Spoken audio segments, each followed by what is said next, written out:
अब हमारा टॉपिक है पीरियोडिक प्रॉपर्टीज, जिसका हिंदी है क्या, आवर्ती गुण। आवर्ती गुण का मतलब क्या, एक निश्चित अंतराल के बाद समान गुण वाले तत्व एक साथ हो जाना, उसी को कहते हैं आवर्ती गुण। यानी दोहरा दोहरा करके समान गुण वाले का एक साथ होना, उसको कहते हैं आवर्ती गुण।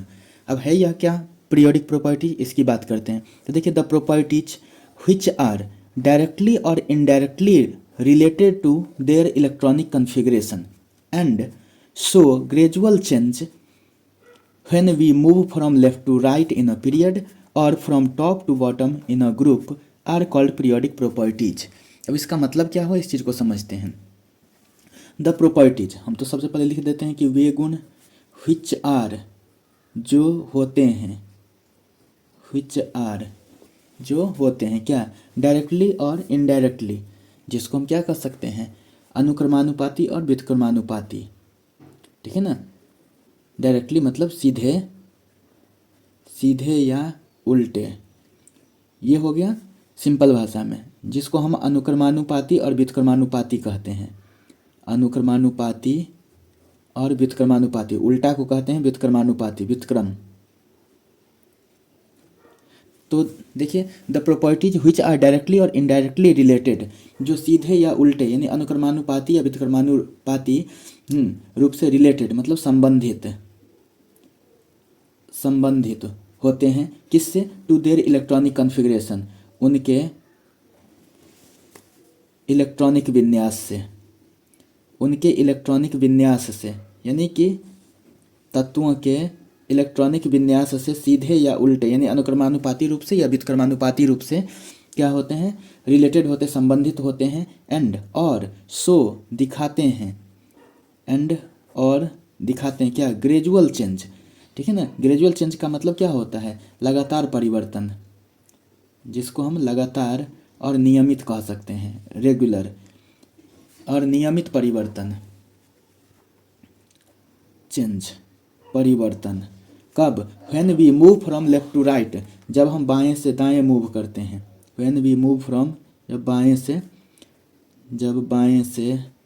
दाएं चलते हैं, चलते हैं, कहाँ चलते हैं, इन पीरियड, आवर्त में, क्योंकि आवर्त होता ही है बाएं से दाएं वाला। When we move from left to right, जब हम बाएं से दाएं चलते हैं, किसमें, इन पीरियड, आवर्त में। या और फ्रॉम टॉप टू बॉटम, ऊपर से नीचे, ऊपर से नीचे आते हैं या चलते हैं। तो ऊपर से नीचे किस में आते हैं, इन अ ग्रुप, वर्ग में, वर्ग में। These properties are called periodic properties, यही प्रॉपर्टीज क्या कहलाता है, पीरियोडिक प्रॉपर्टीज कहलाता है। तो फिर से ध्यान देंगे, the properties which are directly और इनडायरेक्टली रिलेटेड, वे गुण जो क्या है, डायरेक्टली या इनडायरेक्टली, अनुक्रमानुपाती या व्युत्क्रमानुपाती रूप से यानी सीधा या उल्टे रूप से संबंधित होते हैं। किससे संबंधित होते हैं, उनके इलेक्ट्रॉनिक विन्यास से, किनके, तत्वों के इलेक्ट्रॉनिक विन्यास से। एंड शो ग्रेजुअल चेंज, और दिखाते हैं क्या, लगातार और नियमित परिवर्तन। When we move from left to right in a period, जब हम किसी आवर्त में बाएं से दाएं चलते हैं। बाएं से दाएं चलने का मतलब ये हो गया, ठीक है ना, 7 आवर्त है, 7 पीरियड है। और टॉप टू बॉटम चलने का मतलब ये हो गया, इसको कहते हैं ग्रुप। ठीक है ना। तो किसी ग्रुप में ऊपर से नीचे चले, चाहे किसी पीरियड में हम बाएं से दाएं चले, तब जो ग्रेजुअल चेंज होता है इलेक्ट्रॉनिक कॉन्फ़िगरेशन से रिलेटेड है और ग्रेजुअल चेंज को दिखाता है, तो उसी प्रॉपर्टीज का नाम है पीरियोडिक प्रॉपर्टीज। ये चेंज किस किस चीज़ में दिखेगा, तो पहला है एटॉमिक साइज, एटॉमिक साइज में दिखेगा, यानी एटॉमिक साइज भी पीरियोडिक प्रॉपर्टीज हो गया। दूसरा है आयोनाइजेशन एंथैल्पी। तो देखिए, इसको तो हम क्या कहते हैं, परमाणु आकार, ये हो गया क्या, परमाणु का आकार। देखिए, ये क्या हो गया, परमाणु का आकार। आयोनाइजेशन एंथैल्पी, इसको हम लोग लिखते हैं आयनन एंथैल्पी, आयनन एंथैल्पी। इसके बाद से इलेक्ट्रॉन गेन एंथैल्पी या इलेक्ट्रॉन एफिनिटी, जिसको हम इलेक्ट्रॉन प्रीति कहते हैं, इसको कहते हैं इलेक्ट्रॉन प्रीति, एफिनिटी, अफेक्शन, अट्रैक्शन से रिलेटेड है। और इसका जो मेजरमेंट है वो क्या है, इलेक्ट्रॉन गेन एंथैल्पी। अब इलेक्ट्रोनेगेटिविटी, जिसको हम कहते हैं विद्युत ऋणात्मकता, इसको कहते हैं हम लोग विद्युत ऋणात्मकता। इसके बाद वैलेंसी, जिसको हम कहते हैं संयोजकता। इसके बाद से केमिकल रिएक्टिविटी, जिसको हम कहते हैं रासायनिक क्रियाशीलता, रासायनिक क्रियाशीलता। इसके बाद मेल्टिंग और बॉइलिंग पॉइंट, जिसको हम क्या कहते हैं, गलनांक और क्वथनांक, गलनांक और क्वथनांक, बॉइलिंग पॉइंट को क्या कहते हैं? क्वथनांक, जिस पर वाष्प बनता है, जिस ताप पर। इसका इलेक्ट्रोपॉजिटिविटी, जिसको कहते हैं विद्युत धनात्मकता, विद्युत धनात्मकता। इसका से मेटालिक कैरेक्टर, जिसको हम कहते हैं धातुई गुण, धातुई गुण। ये सारी चीज़ जो है वह क्या है? पीरियोडिक प्रॉपर्टीज के अंतर्गत आता है। क्या क्या? तो एटॉमिक साइज, चाहे एटॉमिक, जिसको हम कह सकते हैं एटॉमिक रेडियस। इसके बाद से फिर ionisation enthalpy, electron gain enthalpy, जो किसका मेजरमेंट है? इलेक्ट्रॉन एफिनिटी का। इसके बाद से electronegativity, valency, chemical reactivity, melting and boiling points, electropositivity, metallic character, ये सारे पीरियोडिक प्रॉपर्टीज हुए। अब हमें देखना है एटॉमिक साइज, क्योंकि पीरियोडिक प्रॉपर्टीज में हम लोगों ने पढ़ा है कि एटॉमिक साइज, आयोनाइजेशन एंथैल्पी, तो एक एक करके हम देखते हैं। तो सबसे पहली बात हम देख लेते हैं एटॉमिक साइज के बारे में।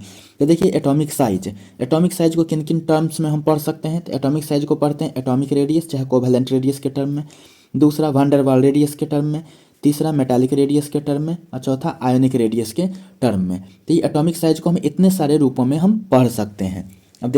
अब एटॉमिक साइज को देखिए, ये जनरल ट्रेंड हमें देखना है। तो सबसे पहले हम यहाँ पर इलेक्ट्रॉनिक कन्फिगरेशन लिखते हैं। देखिए लिथियम का 3 है, तो 2,1 3 इलेक्ट्रॉन होंगे इसमें, क्योंकि एटॉमिक नंबर इसका 3 है, तो 3 इलेक्ट्रॉन होंगे, तो 2,1।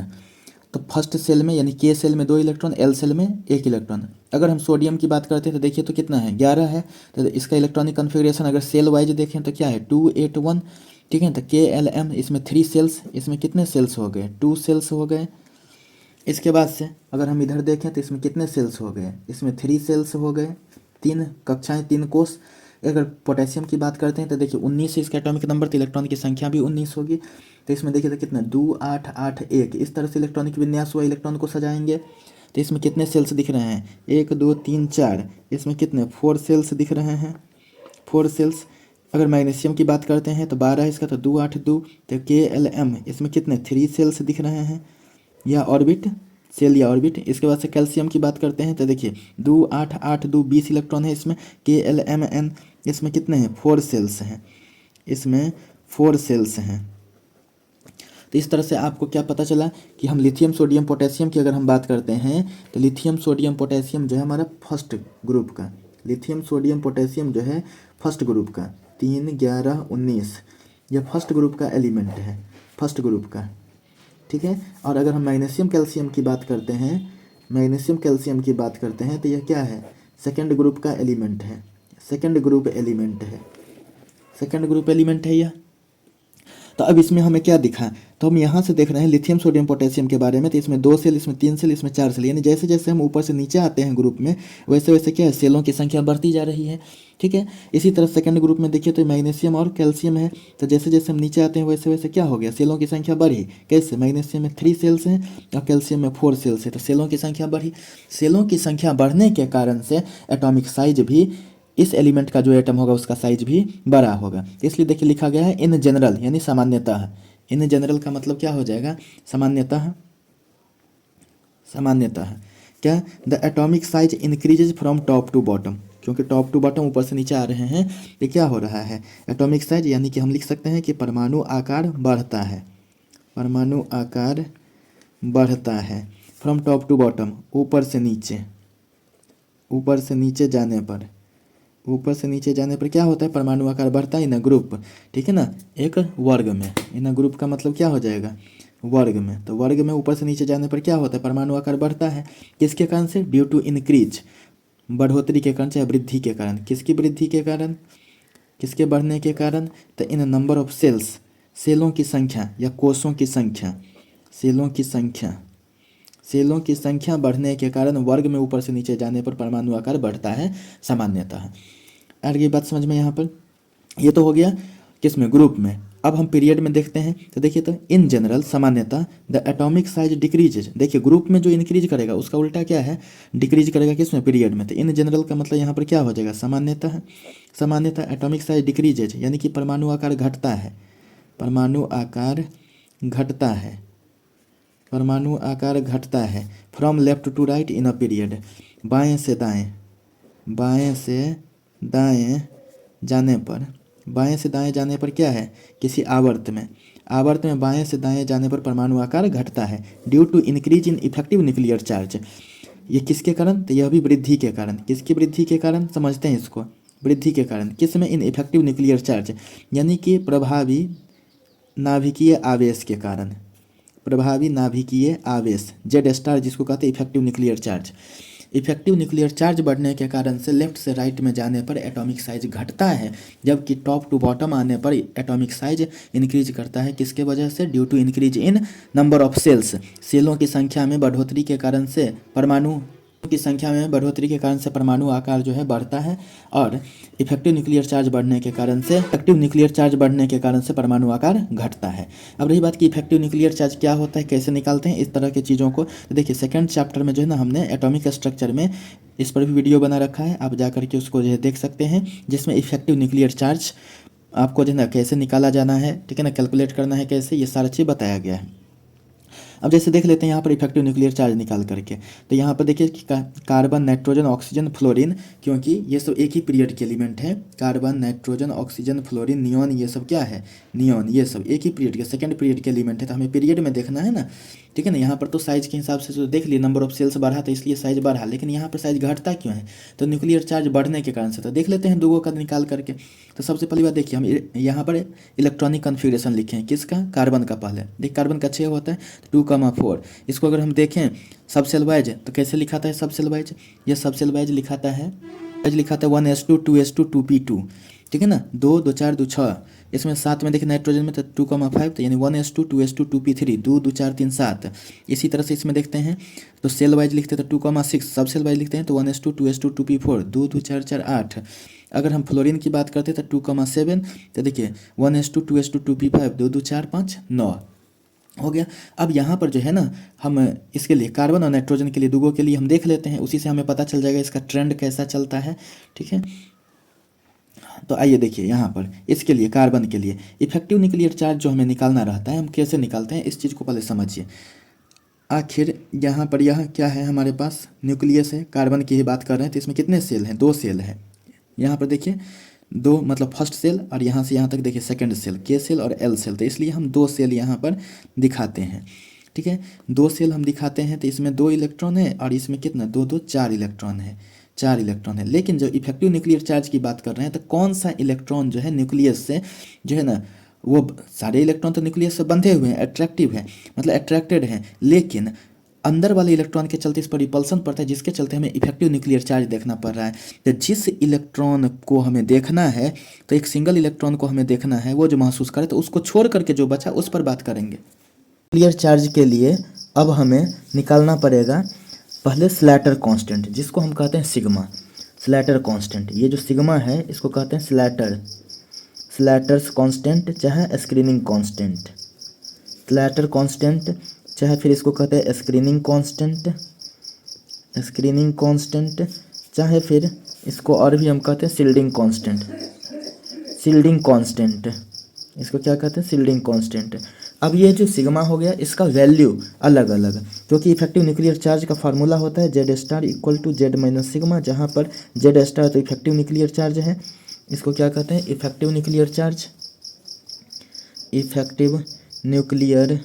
चार्ज, और जेड क्या है? एटॉमिक नंबर है, जेड जो है वह एटॉमिक नंबर है, और सिग्मा क्या है? स्लैटर कांस्टेंट, यहाँ पर लिखे दिए हैं स्लैटर्स कांस्टेंट है सिग्मा। अब हमें देखना है कि कैसे हम इफेक्टिव न्यूक्लियर चार्ज हम निकालें। तो देखिए जैसे हम कार्बन की बात कर रहे हैं, क्योंकि हमें तो कार्बन नाइट्रोजन इसको एक पीरियड में हमें देखना है, तो कार्बन का 6, तो इसमें यह क्या हो जाएगा? तो देखिए तो 1s2 2s2 2p2, इस तरह से हो जाएगा इसका इलेक्ट्रॉनिक कन्फिग्रेशन। अगर इस तरह से हो गया तब देखिए तो यहाँ पर क्या है? Outermost orbit second shell है, सेकंड ऑर्बिट जो है ना आउटर मोस्ट ऑर्बिट, तो इसको n कहेंगे। तो ये 2 को अगर n कहते हैं तो 1 क्या हो जाएगा? n-1 हो जाएगा। तो यहाँ पर ये क्या हो जाएगा? nsp, यानी कि n का sp है, और ये क्या है? n-1 का s है। अब यहीं से आप देखिए कितना है यहाँ पर इलेक्ट्रॉन हमारे पास, इस चीज़ को हम समझते हैं पहले। 2 2 4 2 6, लेकिन पहले ही मैंने बता रखा है कि न्यूक्लियस से अंदर वाले इलेक्ट्रॉन के चलते जो भी एक सिंगल इलेक्ट्रॉन जो भी रिपल्सन जो है ना, एक इंडिविजुअल इलेक्ट्रॉन, एक सिंगल इलेक्ट्रॉन जो भी रिपल्सन पाता है, ठीक है ना, किसके चलते, अदर इलेक्ट्रॉन के चलते। तो अदर इलेक्ट्रॉन के चलते, तो इसलिए जो मतलब जो रिपल्सन यहाँ पर पाता है उसको छोड़ करके, तो इसमें देखिए ना 2 2 4 2 6 हो गया, ठीक है। तो इसमें एक इलेक्ट्रॉन को हम क्या करते हैं, लेस करते हैं, एक इलेक्ट्रॉन को माइनस करके चलते हैं, क्योंकि उसमें से एक इलेक्ट्रॉन जो रिपल्सन पा रहा है तो वो रिपल्सन किसके वजह से, अन्य 5 इलेक्ट्रॉन के वजह से पा रहा है, तो इसलिए अन्य 5 इलेक्ट्रॉन पर हम बात करेंगे। तो पहले हमें सिग्मा निकाल लेना है। तो देखिए, तो हम सिग्मा कैसे निकालते हैं इस चीज़ पर हमें देखना है। तो सिग्मा, तो अब देखिए, तो सिग्मा के लिए यहाँ पर वैल्यू लिखा हुआ है, वैल्यू ऑफ सिग्मा पर इलेक्ट्रॉन, वैल्यू ऑफ सिग्मा पर इलेक्ट्रॉन। इसमें क्या है कि sp है किसका, अगर n सेल का, यानी कि यहाँ पर n सेल का अगर sp रहेगा तो उसके लिए सिग्मा का वैल्यू, एक इलेक्ट्रॉन के सिग्मा का वैल्यू 0.35, n-1 का sp है तो 0.85, एक इलेक्ट्रॉन का sigma, n-2, n-3, n-4 cell का अगर जो है ना sp है तो उसके लिए 1 होगा। अब अगर हम df की बात करते हैं तो अगर n का d है तो उसके लिए 0.35 df है, तो n-1 का है तो उसके लिए 1, n-2, n-3 इस सब के लिए 1। इसी चीज़ को हम यहाँ पर दिखा रहे हैं आपको। तो पहले हम सिग्मा लिख देते हैं यहाँ पर। तो सिग्मा में देखिए तो कितना इलेक्ट्रॉन, सबसे पहली बात हमें यहाँ पर मिला कितना इलेक्ट्रॉन, 2 इलेक्ट्रॉन। n-1 वो क्या है, n-1s, तो n-1s, n-1 देखिए, तो यहाँ पर n-1 और यहाँ पर sp के लिए इतना 0.85, तो इसमें कितने इलेक्ट्रॉन है n-1 में, तो 2 इलेक्ट्रॉन, तो 2 इंटू 0.85 हो गया। इसके बाद से इस 4 इलेक्ट्रॉन में देखिए ना, nsp में कितना टोटल 4 इलेक्ट्रॉन है, लेकिन एक इलेक्ट्रॉन तो रिपल्सन पा रहा है, ठीक है ना, तो इसलिए उसको छोड़कर कितना इलेक्ट्रॉन बचा, 3। तो nsp में, तो n का sp में अगर देखते तो कितना होता है एक इलेक्ट्रॉन का सिग्मा, 0.35। तो हमारे पास चूंकि यहाँ पर 3 इलेक्ट्रॉन है तो इसलिए क्या लिखा जाएगा, 3 इंटू 0.35। तो अगर इसको हम देखें तो देखिए, तो ये जो हो जाएगा हमारे पास कितना 1.70, 2 से मल्टीप्लाई करेंगे तो इसको जो है ना मल्टीप्लाई करेंगे 3 से तो ये 1.05 हो जाएगा, और ये फाइनल कितना 2.75 आता है, 2.75 ये जो आ जाएगा जोड़ करके। अब देख सकते हैं 1 1 2 इधर 70 5 75, 2 पॉइंट कितना 75। तो इस तरह से अगर हमें जेड स्टार निकालना रहेगा तो क्या लिखते हैं, जेड माइनस सिग्मा। अगर कार्बन की बात करें तो कार्बन के लिए जेड का वैल्यू कितना होता है, 6 हो जाएगा जो उसका एटॉमिक नंबर है। तो 6 माइनस 2.75, तो 6 माइनस अगर 2.75 की अगर हम बात करते हैं तो देख सकते हैं ये कितना आएगा। तो यहाँ पर देखिए, इसमें अगर 75 है तो 25 जोड़ देंगे तो 3 हो जाएगा, तो 3.25। तो ये इसका वैल्यू हो गया, ये कार्बन के लिए इफेक्टिव न्यूक्लियर चार्ज का वैल्यू हो गया। अब वही सेकंड पीरियड में चूंकि कार्बन, नाइट्रोजन, ऑक्सीजन, फ्लोरीन ये सब होता है, तो कार्बन के बाद हम नाइट्रोजन को देख लेते हैं, ठीक है, कार्बन के बाद से हम नाइट्रोजन को देख लेते हैं, तब एक जनरल ट्रेंड हमें समझने में आसानी हो जाएगी। अब नाइट्रोजन के लिए अगर हम देखें तो देखिए तो क्या सब हो जाएगा, नाइट्रोजन का 7, तो 1s2 2s2 2p3 2 2 4 3 7 सेम इसी तरह से निकल जाएगा। तो इसमें भी देखिए, तो अगर हमें सेकेंड सेल है ना 2 2 वाला प्रिंसिपल क्वांटम नंबर देखिए यहाँ पर कितना है, 2 है, तो इसलिए ये आउटर मोस्ट सेल हुआ जिसको हम वैलेंस सेल कहते हैं, इसी को n कहेंगे। तो ये क्या हो जाएगा, nsp हो जाएगा, और 2 से 1 कम को क्या कहेंगे, n-1, उसमें है क्या, यह s है, n-1 का क्या है, यह s है। तो ये हो गया nsp और ये हो गया n-1 का s। अब देखिए इसके लिए सिग्मा अगर हम निकाल देते हैं, तो अगर इसके लिए हम सिग्मा निकाल दें तो देखिए तो सिग्मा क्या हो जाएगा, इसमें कितने इलेक्ट्रॉन है, 2, तो n-1 के s में, n-1 के s में 2 इलेक्ट्रॉन है, तो 2 इंटू n-1 का s, n-1 का देख सकते हैं यहाँ पर n-1 का s के लिए कितना 0.85 प्लस nsp में टोटल 3 2 5 इलेक्ट्रॉन, लेकिन एक इलेक्ट्रॉन तो एमिंग इलेक्ट्रॉन होता है, ठीक है, तो एमिंग इलेक्ट्रॉन होता है, इसका मतलब क्या, वो रिपल्सन पाता है तो अन्य के वजह से, तो 3 2 5 इलेक्ट्रॉन है, 5 में से 1 को हटा दीजिए कितना 4, 4 गुने। अब nsp, n का sp के लिए एक इलेक्ट्रॉन का सिग्मा का वैल्यू कितना होगा, तो n का sp के लिए एक इलेक्ट्रॉन के सिग्मा का वैल्यू कितना होता है 0.35। तो इस तरह से कितना हो जाएगा, 2 से मल्टीप्लाई करेंगे तो इसको तो 1.70 प्लस ये कितना 1.40 हो जाएगा, देखिए ना 35 चौका 35 को 4 से गुणा करेंगे तो यही हो जाएगा, ठीक है 1.40। तो ये दोनों जोड़ करके कितना हो जाएगा 3.10 हो जाएगा, ये क्या हो जाएगा 3.10। तो अगर हमें जेड स्टार चाहिए तो जेड स्टार चाहिए तो क्या हो जाएगा, जेड माइनस सिग्मा, तो जेड माइनस सिग्मा चाहिए तो जेड कितना है 7 है माइनस 3.10 और 3.10 तो ये कितना हो जाएगा 3.90। ये हो गया नाइट्रोजन के लिए क्या इफेक्टिव न्यूक्लियर चार्ज। तो यहाँ से आपने क्या देखा था, कार्बन के लिए कितना था 3.25, उसके बाद से नाइट्रोजन के लिए क्या आया 3.90, अब थोड़ा ऑक्सीजन के लिए भी देख लेते हैं। तो ऑक्सीजन का जैसे 8 है तो 1s2 2s2 2p4 हो गया। फिर से वही बात, यह n का 2 ठीक है ना, तो इसको हम n कहते हैं। तो एक वाला क्या हो जाएगा n-1, तो n का क्या है इसमें s और p दोनों है, और इसमें क्या है n-1 का केवल s है। तो पहले इसका हम सिग्मा यहाँ पर जो है निकालते हैं, तो क्या हो जाएगा इसमें 2 इलेक्ट्रॉन, तो 2 इंटू n-1 के s के लिए एक इलेक्ट्रॉन का सिग्मा कितना होता है 0.85। तो चूँकि यहाँ पर 2 इलेक्ट्रॉन, तो 2 इंटू 0.85 प्लस यहाँ पर टोटल इलेक्ट्रॉन कितना n में, देखिए तो इस सब सेल में n में कितना है 2 4 6, जिसमें से एक इलेक्ट्रॉन तो एमिंग इलेक्ट्रॉन होता है, तो 6 में से 1 हटा दीजिए तो कितना टोटल 5 इलेक्ट्रॉन। और n के sp के लिए, तो n के sp के लिए है ना, n के sp के लिए देख सकते हैं कितना 0.35, तो 0.35 तो ये हो जाएगा कितना 1.70 हो जाएगा, और इसको हमको 5 से मल्टीप्लाई कर देना है। तो इसको गुना करते हैं 5 से तो कितना हो जाएगा 1.75, तो 1.70 प्लस 1.75 तो कितना 3.45 हो गया। अब जेड स्टार का फॉर्मूला क्या होता है जेड माइनस सिग्मा, तो जेड के जगह पर कितना है, जेड के जगह पर यह 8 है, तो 8 माइनस सिग्मा के जगह पर कितना 3.45, तो कितना हो जाएगा 4.55। तो यहाँ से हमें क्या दिखा, कार्बन के लिए 3.25, इसके बाद नाइट्रोजन के लिए 3.90 और ऑक्सीजन के लिए कितना 4.55। जबकि यहाँ पर इसका जो सेकंड पीरियड में क्या है, कार्बन के बाद नाइट्रोजन लेफ्ट से राइट जाते हैं, तो नाइट्रोजन ऑक्सीजन फ्लोरीन इस तरह से, यानी लेफ्ट से राइट जाते हैं किसी भी पीरियड में, तो वहाँ पर क्या हो रहा है इफेक्टिव न्यूक्लियर चार्ज इंक्रीज कर रहा है, यही ट्रेंड था। और इफेक्टिव न्यूक्लियर चार्ज जितना ज़्यादा होगा, इसका मतलब क्या न्यूक्लियस उतना ही स्ट्रांगली उसको अपनी ओर खींचेगा, उस इलेक्ट्रॉन को अपनी ओर खींचेगा, जिसके चलते उसका साइज जो है ना कॉन्ट्रैक्ट होगा, यानी साइज छोटा होगा। और यही वजह है कि लेफ्ट से राइट जाने पर इफेक्टिव न्यूक्लियर चार्ज बढ़ता है। मतलब क्या न्यूक्लियस अपनी ओर जो है इलेक्ट्रॉन को ज़्यादा तेज़ी से, ज़्यादा स्ट्रांगली जो है, ज़्यादा मजबूती से आकर्षित करता है, और ज़्यादा आकर्षित करता है अपनी ओर, जिसकी वजह से उसका साइज जो है ना वो क्या होता है, जो है ना वो कॉन्ट्रैक्ट हो जाता है, सिकुड़ जाता है और साइज छोटा हो जाता है।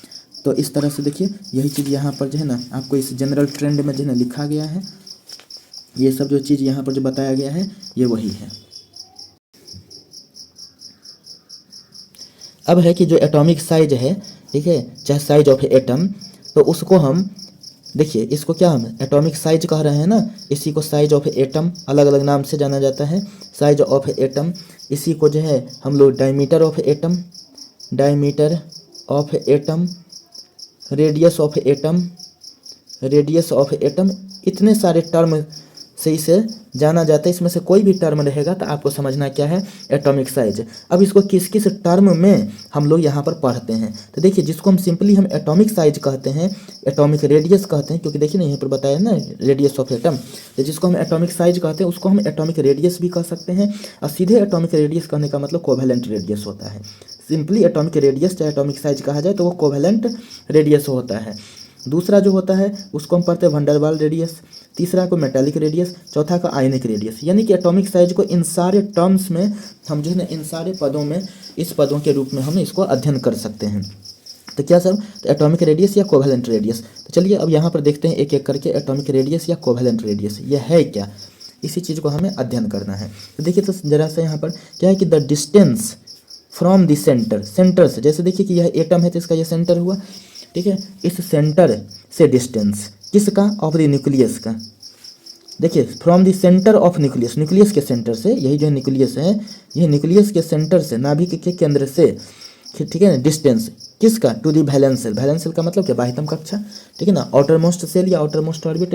तो आउटर मोस्ट ऑर्बिट का सेंटर ऑफ न्यूक्लियस से जो डिस्टेंस है उसी को हम क्या कहते हैं, एटॉमिक रेडियस या कोवेलेंट रेडियस। तो फिर से द डिस्टेंस का मतलब दूरी हो गया, वह दूरी from the centre of the nucleus, केंद्र से, किसके केंद्र से, किसके केंद्र से, तो नाभिक के केंद्र से, नाभिक के केंद्र से दूरी, किसका दूरी, वैलेंस सेल का, संयोजी कक्षा का, संयोजी कक्षा वैलेंस सेल किसको कहते हैं, आउटर मोस्ट सेल को क्या कहते हैं, वैलेंस सेल। तो आउटर मोस्ट सेल का न्यूक्लियस के सेंटर से जो डिस्टेंस है इज कॉल्ड कहलाती है एटॉमिक रेडियस या कोवेलेंट रेडियस, या कोवेलेंट रेडियस, क्या कहलाती है, एटॉमिक रेडियस या कोवेलेंट रेडियस। अब है covalent radius for an atom A in a molecule A2, यानी कि दो सेम मॉलिक्यूल रहे आपके पास ए और ए, ठीक है ना। तो यह जो है देखिए तो यहाँ पर A2 मॉलिक्यूल है, लेकिन ए क्या है, एटम है। तो अगर दो सेम एटम का मॉलिक्यूल जिसको हम होमो मॉलिक्यूल कहते हैं, उसके लिए कोवेलेंट रेडियस क्या होगा, उसके लिए जो है ना कोवेलेंट रेडियस क्या होगा, यानी A2 मॉलिक्यूल में A का कोवेलेंट रेडियस क्या होगा। तो कोई दिक्कत नहीं, देखिए यहाँ पर यह A है तो इसका जो ये रेडियस होगा उसको RA कहते हैं, यह भी A है तो इसका भी कोवेलेंट रेडियस को क्या कहते हैं, RA। अब दोनों का जो है ना हमें औसत निकालना है। तो RA कहने का मतलब कि इस मॉलिक्यूल का रेडियस अगर हमें देखना है तो इसका रेडियस प्लस इसका रेडियस बाई 2, क्योंकि 2 एटम से बना हुआ है ये मॉलिक्यूल। तो RA प्लस RA बाई 2, यानी जिसको हम क्या कहते हैं, ये रेडियस, तो दूगो रेडियस क्या होता है, 2R बराबर D होता है। तो चूंकि यहाँ पर क्या है, यह रेडियस है किसका, A2 मॉलिक्यूल का, इसलिए जिसको हम D लिख रहे हैं उसको AA लिख रहे हैं। AA कहने का मतलब क्या, A2 मॉलिक्यूल का जो डायमीटर है वो, तो RA प्लस RA वो क्या हो जाएगा, 2R बराबर डायमीटर होता है, 2 इंटू रेडियस बराबर डायमीटर होता है। तो यही क्या हो जाएगा यहाँ, तो यह RA प्लस RA तो क्या हो जाएगा, डायमीटर ऑफ AA मॉलिक्यूल यानी A2 मॉलिक्यूल। अब बाई 2 जो नीचे का था वही रह गया। ये था होमो मॉलिक्यूल्स के लिए। तो A2 क्या है, A2 जो है उसको कहते हैं होमो मॉलिक्यूल। होमो का मतलब सेम एटम से बना हुआ मॉलिक्यूल को कहते हैं होमो मॉलिक्यूल। ठीक है। अब हेट्रो मॉलिक्यूल हम किसको कहते हैं, तो देखिए, तो for hetero atomic molecule AB, hetero atomic molecule, hetero का मतलब क्या होता है, डिफरेंट। तो डिफरेंट एटम वाला जो मॉलिक्यूल है, जैसे देखिए एक है A और दूसरा क्या है B, तो इसका रेडियस तो RA हो गया, इसका रेडियस RB हो गया। तो इस टाइम जो है ना ये जो AB मॉलिक्यूल है टोटल, उसका रेडियस क्या होगा, यानी उसका साइज क्या होगा, तो डायमीटर के रूप में देखिए यहाँ पे लिखे थे डायमीटर भी। तो इसमें डायमीटर इसका DAB अगर लिखना है तो उसके लिए क्या तो लिखना पड़ेगा, RA तो लिखिए ही, RB तो लिखिए ही, plus 0.09 into XA minus XB। ये यहाँ पर इतना का जो है ना ये प्लस माइनस, यानी कि इतना हम कह सकते हैं इसको, जिसको एरर कहा जाता है साइंस के भाषा में, वह इतना प्लस। क्यों, हेट्रो एटॉमिक है। अगर होमो एटॉमिक था तो कोई दिक्कत नहीं, एवरेज निकल के चला आता था, लेकिन हेट्रो एटॉमिक में क्या है, दोनों का तो जोड़ ही दीजिए। अब प्लस इतना, ये जो फ्रैक्शन आ रहा है, तो जिसमें क्या है XA, क्या है XA है इलेक्ट्रोनेगेटिविटी ऑफ एटम A, और यह जो XB है वो क्या है, इलेक्ट्रोनेगेटिविटी ऑफ एटम B।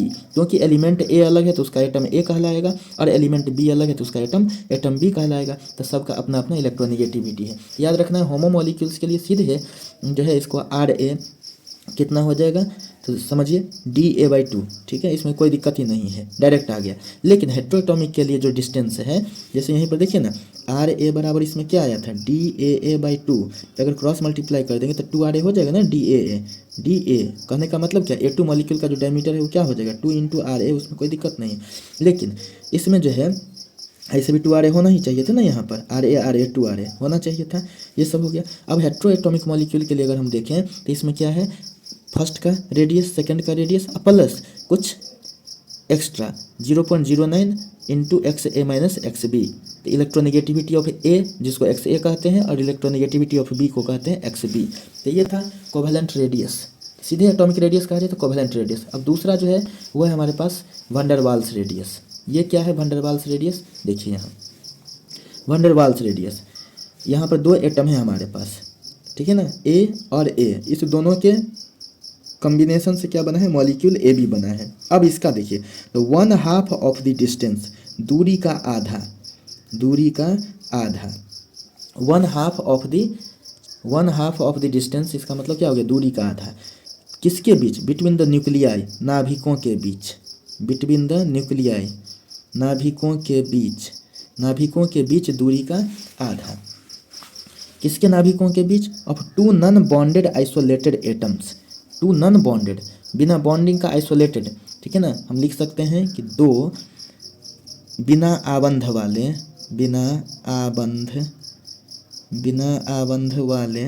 विलगित परमाणुओं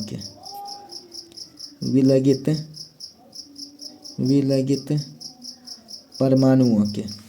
तो देखिए यहाँ पर कि ये 2 नॉन बॉन्डेड है, यानी एक ये अलग है, बस दोनों आसपास हैं। ठीक है ना, सटा हुआ है, कंबाइंड नहीं है, इस चीज़ को समझिए। आइसोलेटेड का मतलब हो गया कंबाइंड नहीं है, यानी कि ये भी सेपरेट, ये भी सेपरेट है। ठीक है ना, उस टाइम दोनों के नाभिकों का, तो लिख लिए 2 बिना आबंध वाले विलगित परमाणुओं के, आइसोलेटेड एटम्स के नाभिकों के बीच जो दूरी है उसका आधा, चाहे या और 2 adjacent atoms of 2 neighbouring molecules. ये तो क्या हो गया कि 2 एटम के बीच चाहे हमारे पास 2 मॉलिक्यूल रहे, जैसे AB एक मॉलिक्यूल है कंबाइंड वाला कंडीशन में, और CD भी एक मॉलिक्यूल है। देखिए CD एक मॉलिक्यूल है जो एटम C और एटम D से बना है, और यहाँ पर मॉलिक्यूल AB है जो एटम A और B से बना है। तो ये दोनों एक साथ है, ऐसे समझिए, ये दोनों एक साथ है मॉलिक्यूल के रूप में, लेकिन ये दोनों क्या है, सेपरेटेड है। तो इसलिए हम क्या कहते हैं, ये मॉलिक्यूल दोनों क्या है, आपस में पड़ोसी हैं, यानी इसका नेबरिंग ये है। अब क्या कहा गया, इसमें क्या कहा गया कि जो दो एडजेसेंट, दो संगत जो अणु है उसके एटम के बीच, तो इसका एक एटम हो गया और इसका एक एटम हो गया। तो देखिए, two adjacent atoms of two neighbouring molecules, दो अड़ोस पड़ोस के दो मॉलिक्यूल के दो नेबरिंग एटम के बीच, क्योंकि ये दोनों नेबरिंग नहीं होगा, है तो दोनों, पहला मॉलिक्यूल का ये एटम, दूसरा मॉलिक्यूल का ये एटम, लेकिन इस दोनों में क्या है, आसपास का कौन है, अगल बगल का कौन है, ये बी और सी। तो इसलिए दो नेबरिंग मॉलिक्यूल, दो पड़ोसी अणु के एटम्स के बीच का जो डिस्टेंस है, ठीक है ना, इन द सॉलिड स्टेट में रहना चाहिए दोनों मॉलिक्यूल, इज कॉल्ड, वही कहलाता है वैन रेडियस। तो वैन रेडियस के लिए क्या सब हो गया, तो दो आइसोलेटेड एटम्स के न्यूक्लियस के बीच का जो डिस्टेंस है उसका आधा, या दो नेबरिंग मॉलिक्यूल के एडजेसेंट एटम के बीच जो है, उसके न्यूक्लियस के बीच का जो डिस्टेंस है उसका आधा, क्योंकि 1/2 दोनों के लिए हो गया, ठीक है। यहाँ पर जो है ना 1/2 ये दोनों के लिए हो गया। तो किसके लिए, distance between the nuclear of two non bonded isolated atom, या ये जो 1/2 ऑफ डिस्टेंस है किसके बीच, two adjacent atom of two neighbouring molecules, दो नेबरिंग मॉलिक्यूल के दो अगल बगल के एटम के बीच का जो डिस्टेंस है उसका आधा, यही है वैन डर वाल रेडियस। तो याद रहेगा, अगर दो एटम की बात सीधे करेंगे तो आइसोलेटेड, नॉन बॉन्डेड आइसोलेटेड, अगर दो मॉलिक्यूल की बात करेंगे तो देखिए दो मॉलिक्यूल का अगल बगल का एटम जो है, वो पहला मॉलिक्यूल का ये एटम, दूसरा मॉलिक्यूल का ये एटम, दोनों के बीच का जो डिस्टेंस है उसका आधा वैन डर वाल रेडियस कहलाता है। अब है मेटालिक रेडियस। ये मेटालिक रेडियस है क्या, देखिए 1/2 ऑफ द डिस्टेंस, दूरी का आधा, इसमें भी दूरी का आधा मेटालिक है, तो स्वाभाविक सी बात है मेटालिक क्रिस्टल में होगा ये। किसके बीच, तो between the centres of nuclear, नाभिकों के केंद्रों के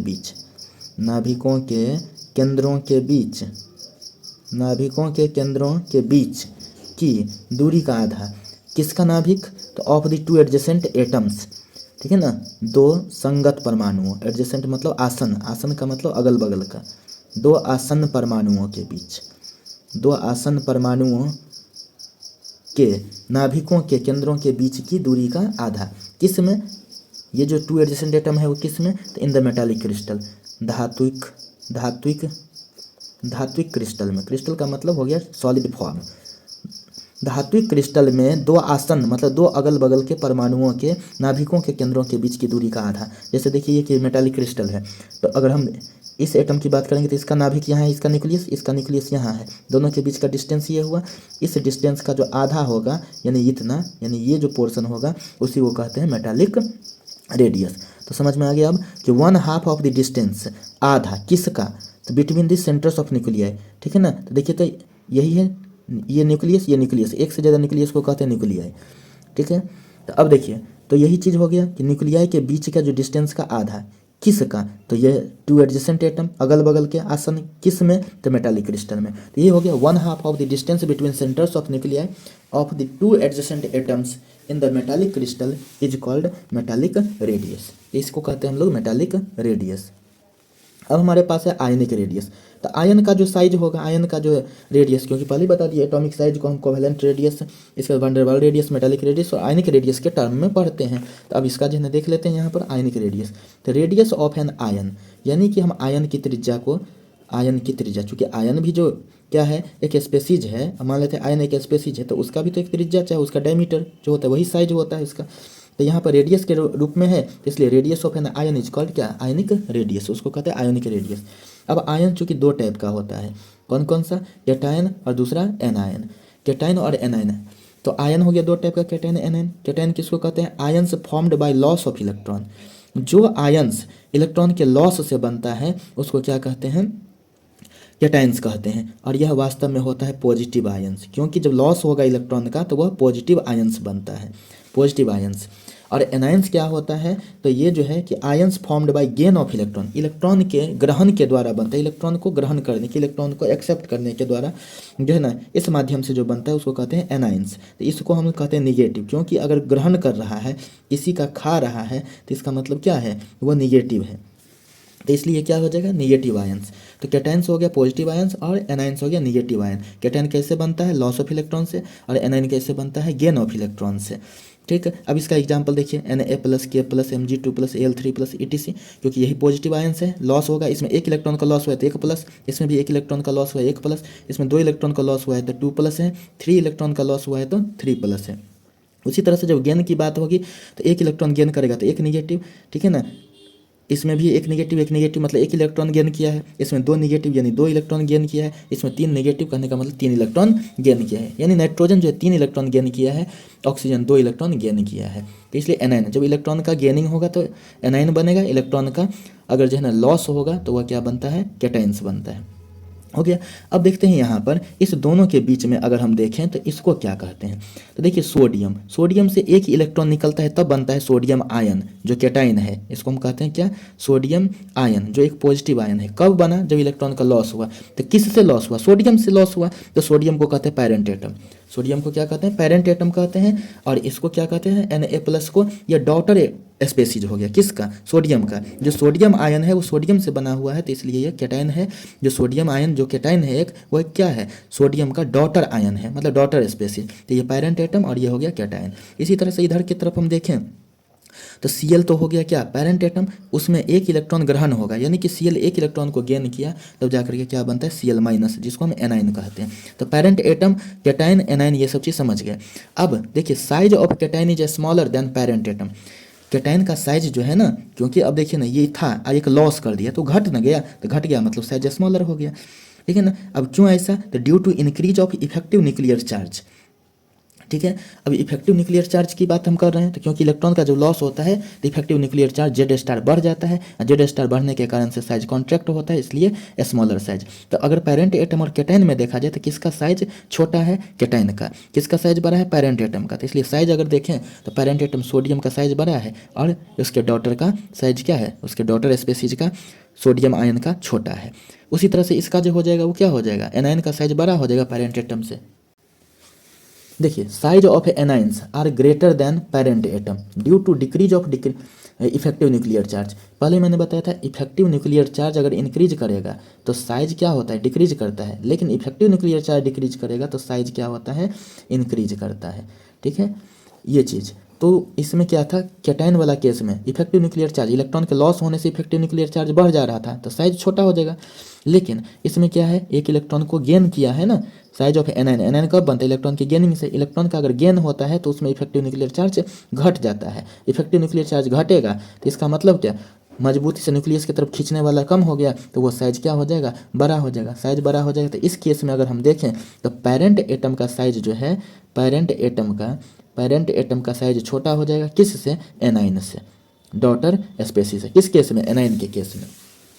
जबकि कैटायन के केस में क्या है, पेरेंट एटम का साइज बड़ा और डॉटर स्पेसीज का साइज छोटा, यानी कैटायन का साइज छोटा पेरेंट एटम से, इसमें क्या हो जाएगा, तो पेरेंट एटम का साइज छोटा हो जाएगा। ठीक है ना, किससे, एनाइन से। उसमें क्या था, पेरेंट एटम का साइज बड़ा था, किससे, कैटायन से। अब देखिए in case of iso electronic ions, iso electronic ion के केस में the higher the nuclear charge smaller is the size. तो न्यूक्लियर चार्ज ज़्यादा तो साइज क्या हो जाएगा, स्मॉलर हो जाएगा। देखिए ना, nuclear charge, effective nuclear charge ज़्यादा तो क्या हो जाएगा, साइज छोटा। तो अब देखिए इस हिसाब से हम क्या देखें, अगर हम यहाँ पर हाइयर न्यूक्लियर चार्ज की बात करें, यहाँ पर इफेक्टिव न्यूक्लियर चार्ज था, यहाँ पर न्यूक्लियर चार्ज, ऐसे भी देखिए nuclear charge, effective nuclear charge बढ़ता कब है, जब इलेक्ट्रॉन का लॉस होता है, यानी कैटायन जितना जो है ना ज़्यादा इलेक्ट्रॉन के लॉस से बनेगा। तो यहाँ पर Al3+ का मतलब क्या हो गया, 3 इलेक्ट्रॉन के लॉस से बना है। तो इलेक्ट्रॉन का जितना लॉस होगा इफेक्टिव न्यूक्लियर चार्ज उतना बढ़ता जाएगा। इफेक्टिव न्यूक्लियर चार्ज जितना बढ़ेगा न्यूक्लियस जो है ना क्या करेगा, उतना ही अपनी ओर खींचेगा, जिसके चलते उसका साइज छोटा हो जाएगा। इसलिए इसमें अगर हम चार्ज के हिसाब से देखें, ऊपर के चार्ज के हिसाब से, तो वही कॉन्सेप्ट है।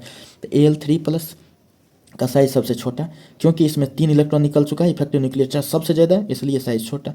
उससे कम जो है ना इसमें इफेक्टिव न्यूक्लियर चार्ज, इसलिए इसका साइज जो है ना क्या हो जाएगा, बड़ा, क्योंकि इफेक्टिव न्यूक्लियर चार्ज छोटा होगा तो साइज बड़ा हो जाएगा। तो यहाँ से देख सकते हैं इसमें ज़्यादा चार्ज था तो उसका साइज सबसे छोटा, उससे कम चार्ज है उससे बड़ा हो गया साइज इसका, इससे भी कम चार्ज है तो उससे भी बड़ा साइज हो गया। इसके बाद से इधर की तरफ चले आते हैं, इलेक्ट्रॉन को गेन किया है, इलेक्ट्रॉन को गेन करने पर क्या होता है, एनायन बनता है, एनायन का साइज और बड़ा होते जाता है। एक इलेक्ट्रॉन को गेन किया तो उसका साइज बड़ा, उससे भी बड़ा 2 इलेक्ट्रॉन को गेन करने वाला, और सबसे बड़ा 3 इलेक्ट्रॉन को गेन करने वाला।